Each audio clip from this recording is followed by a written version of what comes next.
Fala galera, uma dica importantíssima para vocês hoje que gostam de equipamentos de altíssima qualidade.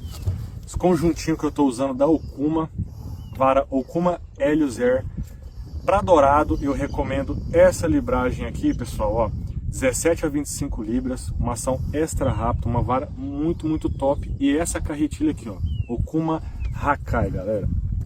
Conjunto sensacional que tem me dado ótimos resultados como esse aqui que vocês vão ver agora.